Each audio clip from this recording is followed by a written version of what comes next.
Yo ahí vi al PLL de Maduro. Yo ahí vi al PLL de Maduro. Yo ahí vi al PLL de Maduro. En un discurso que dio Maduro, revienta a Nayib Bukele, según él, pero Nayib Bukele es quien lo revienta a él con estas declaraciones. Escuchemos. Se desfigura, se derrite frente al imperialismo una persona que llegó a la presidencia de la República con alguna esperanza para el pueblo salvadoreño. Pero la historia es la historia, y de la historia no te salva, Bukele. Te toca tu lugar como traidor y pelele del imperialismo, así de sencillo.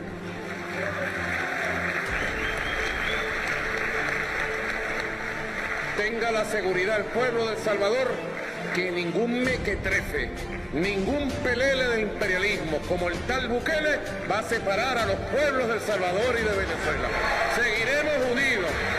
Bukele, el que se mete con nosotros se seca. ¿Cómo se ve que cuando uno está en su salsa, se nota, ¿no? Porque estaba en su salsa ahí en Cuba con Maduro y con todos los líderes de los 80s, riéndose y en carcajadas. Pues sinceramente, ¿qué puedo decir? Yo ahí vi al PLL de Maduro. Hemos conversado con el presidente encargado, Juan Guaidó, y él va a asignar a una delegación diplomática que va a tener el 100% de acreditaciones aquí en El Salvador. Yo lo voy a recibir aquí en Casa Presidencial para recibirle darle sus acreditaciones, así como lo he hecho con todos los embajadores que han sido nombrados de todos los demás de diferentes países que han sido nombrados en mi país. En el General de la Nación está el incremento para la compra de medicamentos, por ejemplo, y hemos duplicado la cantidad de compra de medicamentos para garantizar el abastecimiento total de medicamentos.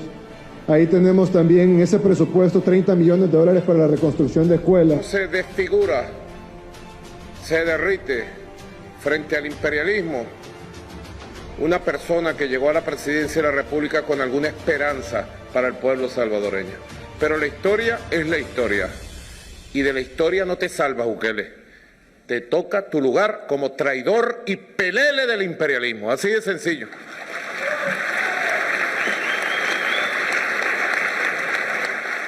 Tenga la seguridad el pueblo de El Salvador que ningún mequetrefe, ningún pelele del imperialismo como el tal Bukele va a separar a los pueblos de El Salvador y de Venezuela. Está carcajadas de lo que estaba diciendo Maduro. Y digo yo, hombre, ¿cómo se ve que cuando uno está en su salsa, se nota, ¿no? Porque estaba en su salsa ahí en Cuba con Maduro y con todos los líderes de los 80s, riéndose y en carcajadas. Pues sinceramente, ¿qué puedo decir? Yo ahí vi al PLL de Maduro, porque ¿en qué le sirvió a nuestro país las relaciones con Venezuela? Y no solo eso, sino todas las veces que había problemas en nuestro país, el presidente no se pronunciaba.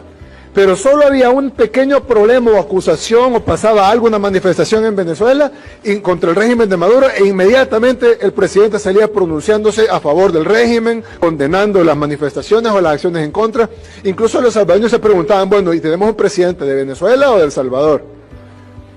Y todo esto uno dice, cuando decían Yankee Go Home, cuando atacaban a Estados Unidos, cuando acusaban a Estados Unidos de imperialistas, etcétera.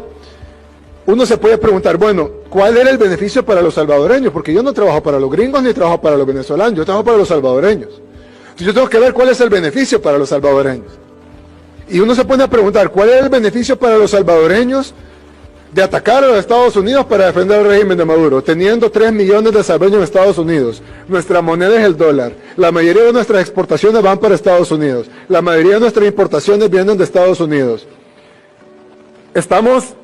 Nuestra economía casi que depende de Estados Unidos. Si Estados Unidos se estornuda, a nosotros nos da neumonía. La mayor cantidad de empresas que invierten en El Salvador internacionales son de Estados Unidos. Los mayores empleadores en El Salvador son empresas estadounidenses. Y entonces, uno dice, bueno, ¿quién va a pelearse con Estados Unidos? Ojo, perdimos la ayuda internacional, que gracias a Dios en este gobierno logramos recuperar. Perdimos el TPS en ese gobierno, que gracias a Dios logramos una extensión, llámele de permisos de trabajo y de residencia si quieren, pero le dimos tiempo a nuestros hermanos, 1 año y 1 año adicional únicamente para los salvadoreños. Entonces uno se pregunta, ¿castigaban a los salvadoreños? ¿Castigaban la relación más importante que podemos tener? Y no porque yo quiera, o porque yo diga, o porque a mí me guste, sino porque así es. Por tener una relación que les daba a los salvadoreños nada, pero a ellos mucho. Porque esos cientos de millones de dólares que vinieron de dinero robado venezolano y vinieron a parar a cuentas de dirigentes del FMLN, pues hombre, eso no es gratis. Y a cambio fue la soberanía de nuestro país que se le vendió a Venezuela. Ahí sí se le vendió la soberanía de Venezuela y ahí sí teníamos un pelele de Nicolás Maduro. Bueno, y además que empobreció una nación tan rica. Es increíble cómo un país, aparte de hermoso, tiene playas en el Caribe que envidiables para la mayoría de países del mundo. Están nadando en un mar de petróleo, en un mar de gas natural. Tienen oro, tienen recursos naturales, 132 millones de personas que yo, de los que conozco, bueno, es más, hay gente que nos ha apoyado aquí en El Salvador, que hay gente que se va a Estados Unidos y terminan trabajando en grandes empresas en Estados Unidos y uno dice, bueno, ¿cómo dejan ir este tipo de cerebros? Más o menos lo que nos pasó a nosotros con nuestra diáspora, que muchos de nuestros cerebros, de nuestra gente más capaz se fue por la incompetencia de los gobiernos anteriores. Y cómo destruyeron el tejido social y productivo del país a un nivel de que se fue tanta gente. En el caso de Venezuela es mucho peor todavía. En el caso de Venezuela tienen salario mínimo de $4 al mes. Y con la hiperinflación eso varía, es decir, le suben y lo suben a $10, por decir el equivalente a $10, pero con la hiperinflación se vuelve otra vez a $4 o a $2. Un país tan rico, un país tan hermoso, un país con tantos recursos, ¿cómo puede ser que haya podido destruir tanto? Es decir, ni tratando de destruirlo se puede lograr lo que este tipo de sinvergüenzas han logrado con